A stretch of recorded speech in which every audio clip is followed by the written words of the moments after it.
Hello guys. आज मैं फिर से एक और बहुत इम्पोर्टेंट वीडियो के साथ आया हूँ। आज हम फिर से इंग्लिश का न्यूज़पेपर पढ़ना सीखेंगे। ठीक है।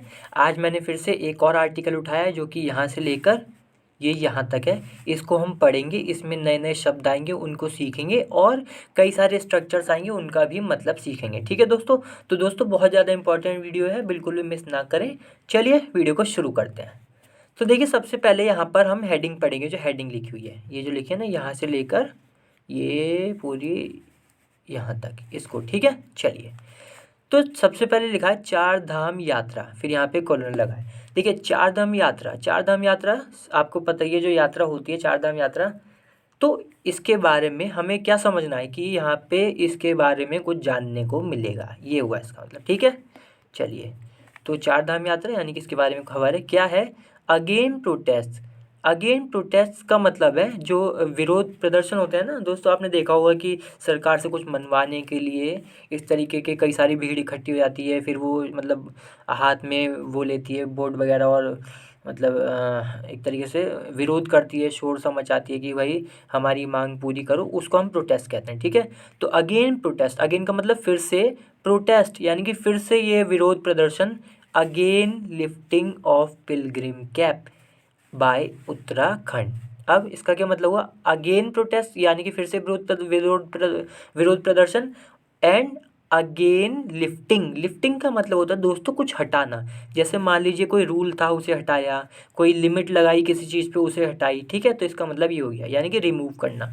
तो again lifting of Pilgrim, Pilgrim जो दोस्तों श्रद्धालु होते हैं ना, उन्हें हम पिलग्रिम कहते हैं। पिलग्रिम कैप यानी कि जो तीर्थयात्री थे, जो श्रद्धालु थे तीर्थयात्री। कैप, कैप का मतलब होता है लिमिट। तो उन पर कोई लिमिट लगा दी गई होगी कि भाई इतने ही लोग आ सकते हैं, इतने लोग आएंगे, इससे ज़्यादा लोग नहीं आएंगे। तो again lifting of Pilgrim cap यानी कि जो लिमिट लगाई गई थी, कैप का मतलब लिमिट। तो ये जो श्रद्धालुओं पे लिमिट लगाई गई थी कि इतने ही श्रद्धालु आएंगे, उनको उस लिमिट को हटा दिया गया है। ठीक है। अगेन लिफ्टिंग यानी कि हटाना, उस चीज़ को, उस लिमिट को हटा दिया गया है। किसके द्वारा, वो बताएगा बाय, यानी कि बाय किसने हटाई है, उत्तराखंड गवर्नमेंट। गवर्नमेंट ये शॉर्ट में लिखा है। ठीक है।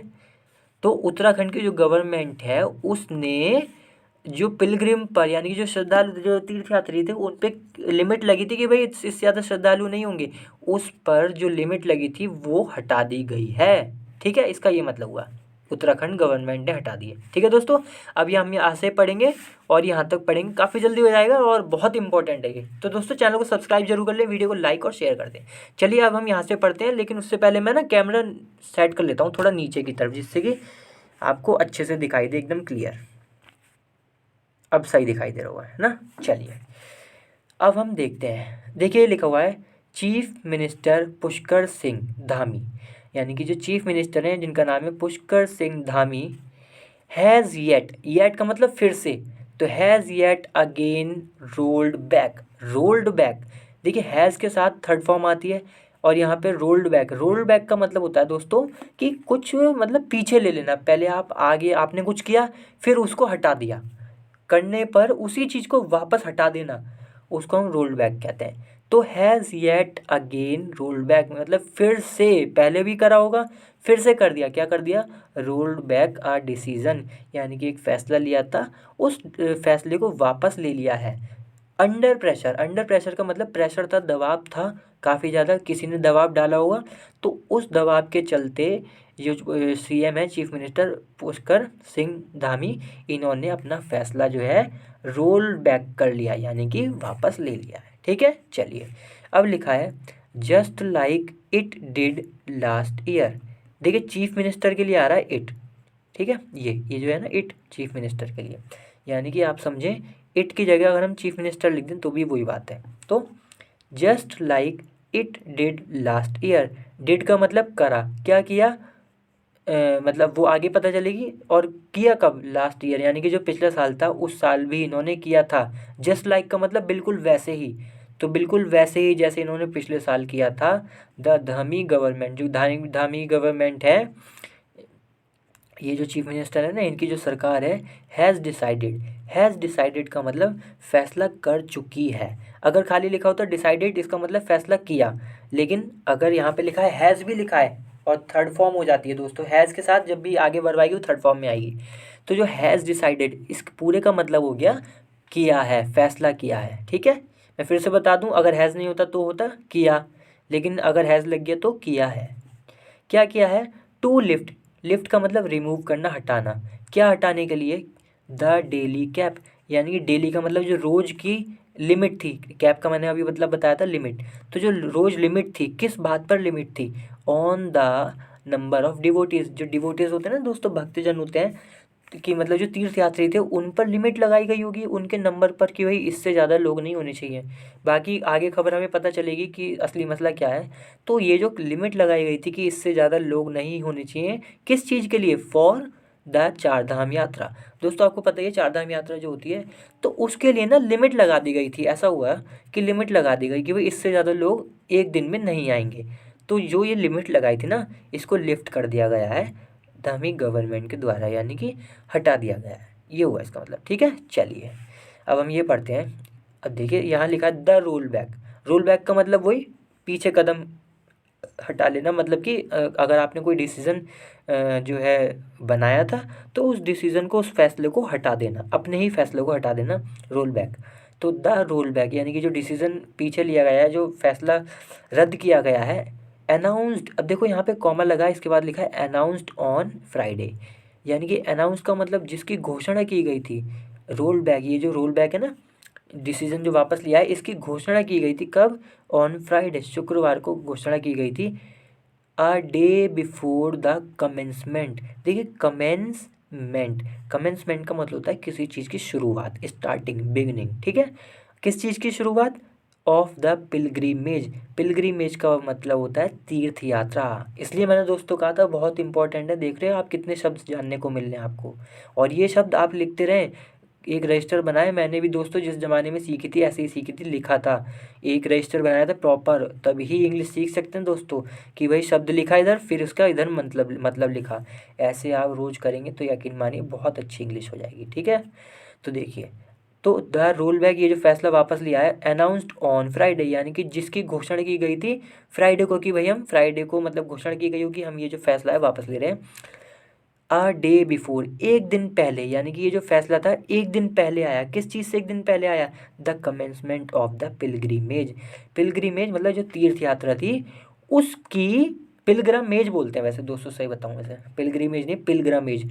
तो ये जो पिलग्रामेज थी, यानी कि ये जो तीर्थ यात्रा थी, इसकी शुरुआत, कमेंसमेंट का मतलब शुरुआत, इसकी शुरुआत से एक दिन पहले ये फैसला आया कि भाई हम, ये फैसला आया कि हमने जो ये मतलब फैसला लिया था, हमने तीर्थ यात्रियों की लिमिट लगाने पे, कि इससे ज़्यादा तीर्थ यात्री नहीं होंगे, इसको हम वापस लेते हैं। ठीक है, चलिए, तो comes 3 months after later subsidence was reported in Joshimath.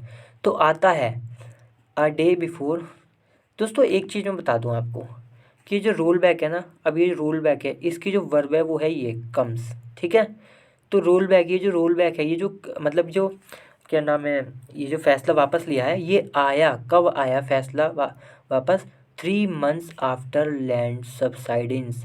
सबसाइडेंस का मतलब होता है दोस्तों जो ज़मीन होती है ना, धंस जाती है। जैसे कि आपने देखा होगा कई बरसात वगैरह में, ये इस तरीके की जब होती है ना ज़मीन, और पता ही होगा जोशीमठ में काफ़ी सारी ज़मीन धंसने लगी थी, मकान टूटे थे, तो उसी की बात चल रही है। तो ये जो फैसला था ये कब आया?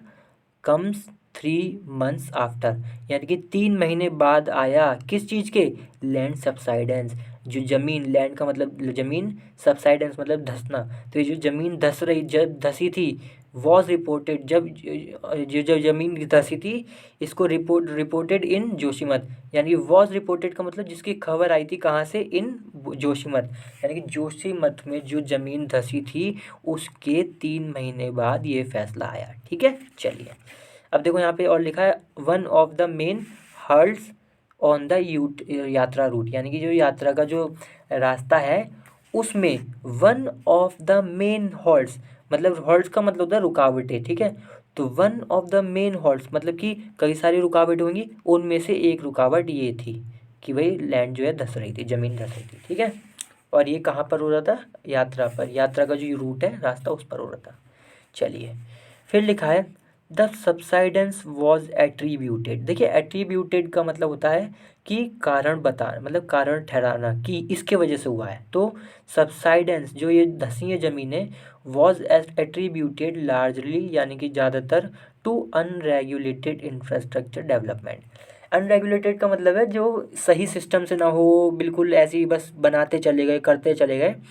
इंफ्रास्ट्रक्चर तो आपको पता ही है दोस्तों, जो बिल्डिंग वगैरह होती हैं, सड़कें वगैरह, तो ये जो डेवलपमेंट था, जो इसका विकास था, ये बड़े ही मतलब कोई सिस्टम से नहीं हुआ, ऐसी अनकंट्रोल्ड वे में हुआ। तो इसके वजह से सबसाइडेंस जो जो ज़मीन धसी है हुआ है, ऐसा कहा गया है, मतलब ऐसा मतलब दावा किया जाए करा है।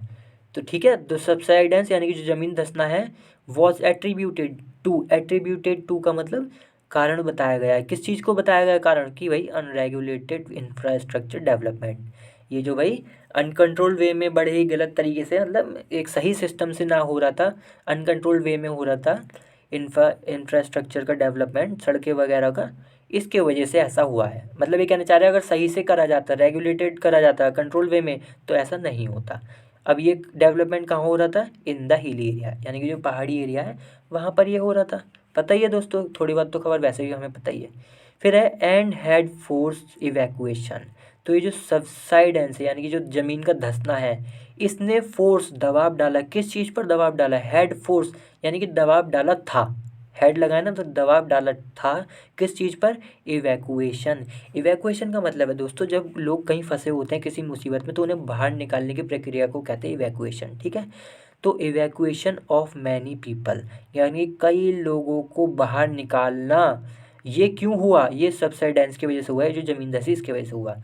मैनी पीपल फ्रॉम, कहाँ से? देयर होम, उनके होम घर में थे वो, तो वहाँ से उन्हें निकाला गया।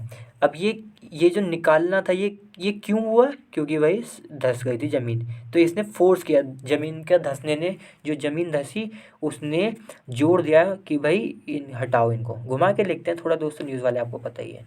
चलिए, फिर है अर्लियर दिस ईयर, यानी कि इस साल के शुरुआत में, पहले द स्टेट गवर्नमेंट, जो स्टेट की सरकार है, हैड अनाउंस्ड, उनने घोषणा की थी, आ कैप, कैप का मतलब लिमिट, एक लिमिट की घोषणा की थी। किस चीज़ पर? ऑन डेली विजिटर्स, यानी कि जो टू चार धाम श्राइन्स, श्राइन का मतलब होता है दोस्तों तीर्थ जगह जो होती है, तीर्थ स्थल उसको हम कहते हैं। तो चार धाम की जो तीर्थ स्थल है, वहाँ पर जो विजिटर जाते हैं, विजिटर का मतलब जो आने जाने वाले लोग होते हैं ना, कहीं जाते हैं घूमते हैं, तो उनको विजिटर कहते हैं।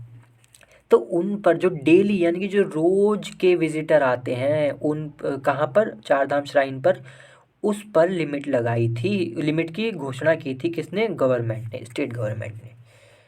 साइटिंग, अब क्या कहते हो? साइटिंग का मतलब है कि घोषणा की, क्या कहते हो मतलब क्या बहाना मारा, ऐसे समझे, क्या क्या बात कही उन्होंने, या क्यों? आप साइटिंग को क्यों भी समझ सकते हैं। क्यों?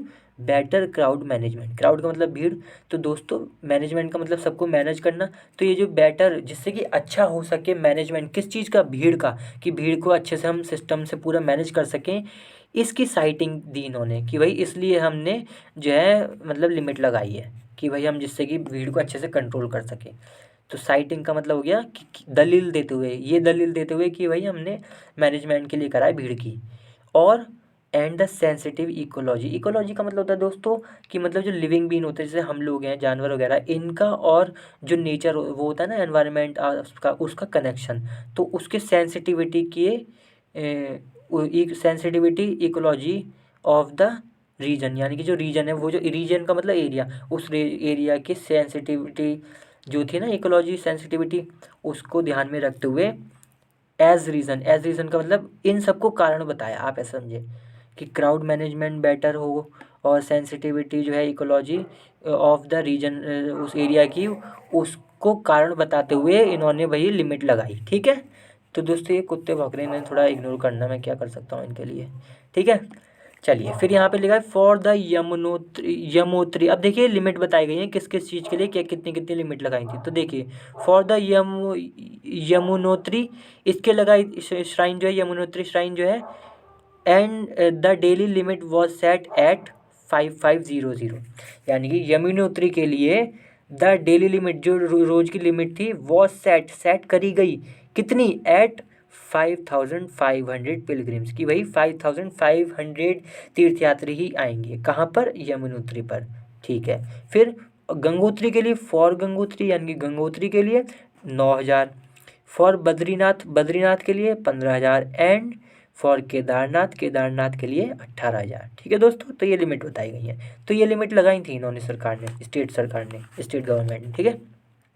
फिर लिखा है this was met by protest from various stakeholders. अब देखिए दिस वॉज मेट वाई, यहाँ पे आप बड़े ध्यान से समझिए।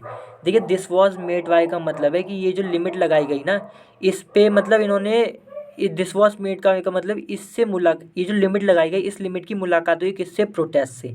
यानी कि जो विरोध प्रदर्शन होता है, उन्होंने विरोध प्रदर्शन किया गया क्योंकि लिमिट लगा दी गई थी।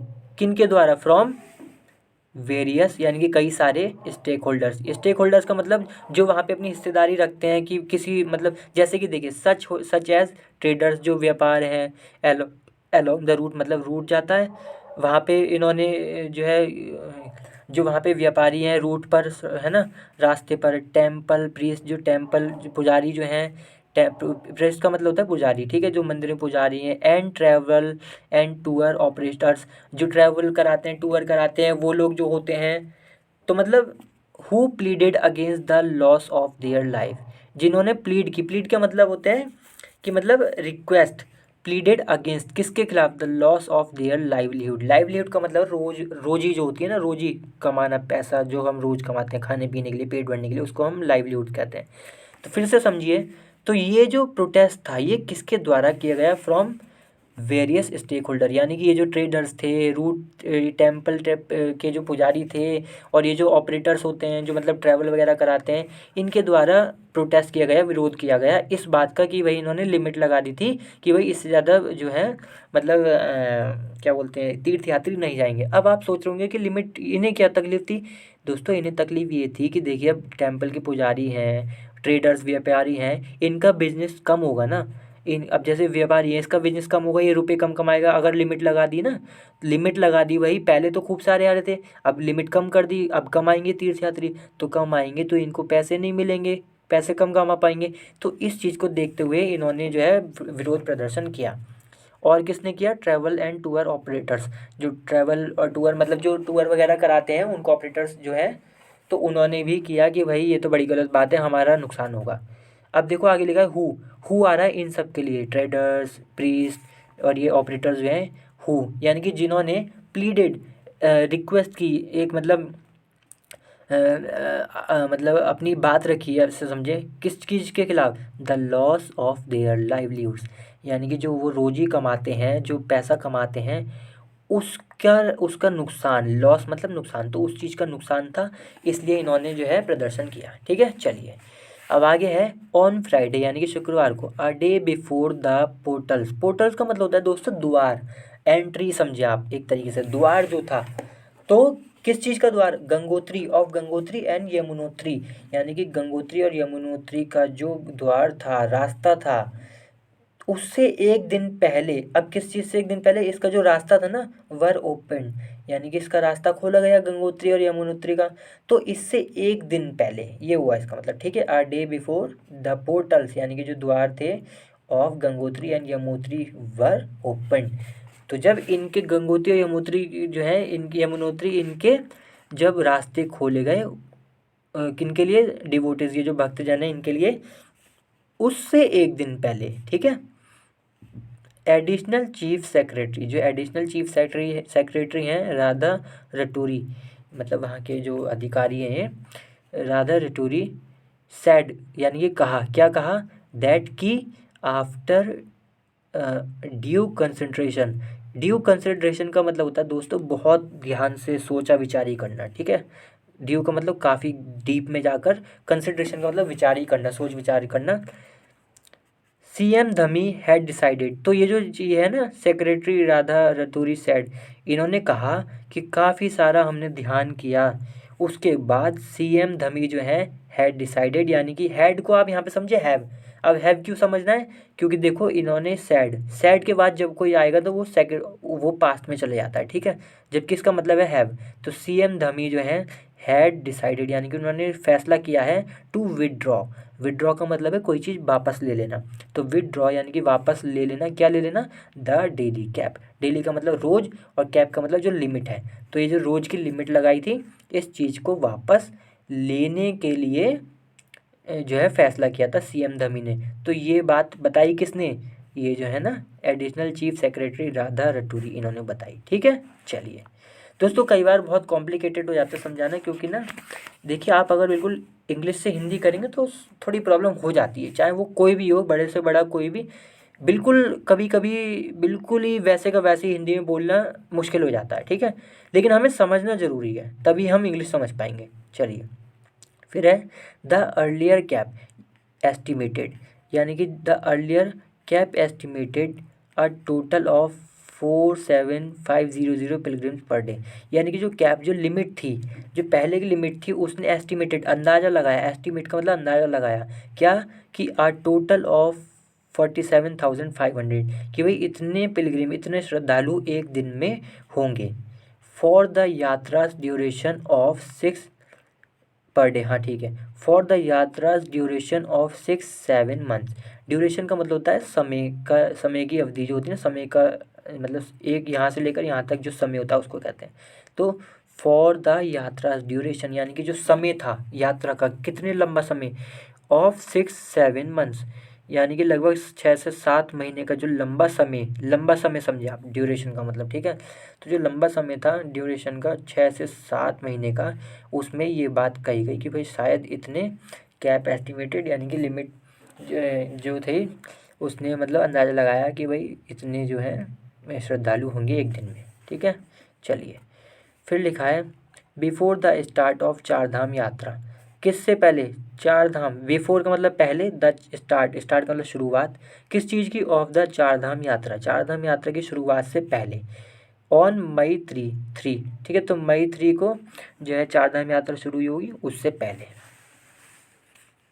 द उत्तराखंड गवर्नमेंट, तो जो उत्तराखंड यानी कि जो उत्तराखंड की सरकार है, हैड अनाउंस, यानी कि जो यात्रा शुरू हुई ना 3 मई, इससे ये है ना 3 मई को यात्रा शुरू हुई, तो इसकी शुरुआत से पहले उत्तराखंड गवर्नमेंट जो है हैड डिसाइडेड मतलब फैसला कर चुकी थी, किस चीज़ का फैसला कर चुकी थी, हैड अनाउंस यानी कि घोषणा कर चुकी थी, किस चीज़ की, दैट की अ मैक्सिमम ऑफ 15,000 पिलग्रिम्स, यानी कि ज़्यादा से ज़्यादा 15 श्रद्धालु विल बी अलाउ होंगे डेली, रोज़, यानी कि रोज़ सिर्फ 15,000 श्रद्धालु आ सकते हैं, तीर्थयात्री आ सकते हैं, ठीक है। कहाँ पर, एट बद्रीनाथ, ठीक है, ये तो बद्रीनाथ का हुआ 15,000, 12,000 एट केदारनाथ के लिए 12,000, 7,000 एट गंगोत्री में 7,000 एंड 4,000 एट यमुनोत्री में 4,000, ठीक है। तो ये लिमिट थी, ये लिमिट कही गई थी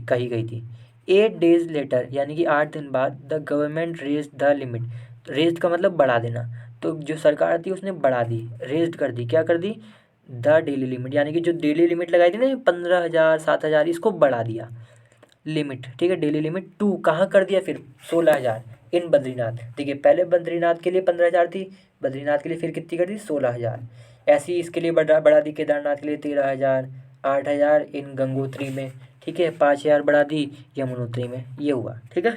चलिए फिर लिखा है हाउएवर, फिर भी, एज पर सोर्सेज इन केदारनाथ, यानी कि केदारनाथ में जो सूत्र हैं उसके हिसाब से, विद द यात्रा happening for the first time, with को मतलब आप समझे जैसा कि, द यात्रा हैपनिंग यानी कि जो यात्रा है हो रही है, हैपनिंग का मतलब हो रही है, for the first time for the first time मतलब पहली बार, तो जैसा कि यात्रा हो रही है पहली बार, आफ्टर किस चीज़ के बाद, after a gap of 2 years, समझे दोस्तों, यानी कि 2 साल का बड़ा गैप था, और 2 साल का गैप क्यों था, due to covid pandemic, covid दोस्तों आया था आपको पता ही है, तो उसके वजह से 2 साल का गैप हो गया, उसके बाद यात्रा हो रही है, ठीक है।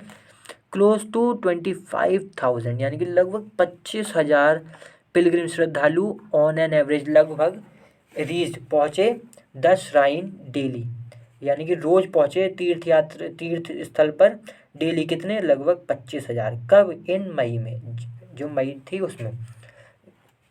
द पीक मंथ का मतलब है मई एक ऐसा मंथ है जिसमें सबसे ज़्यादा श्रद्धालु थे। ठीक है दोस्तों, आज दोस्तों चलिए वीडियो हम यहीं समाप्त करते हैं।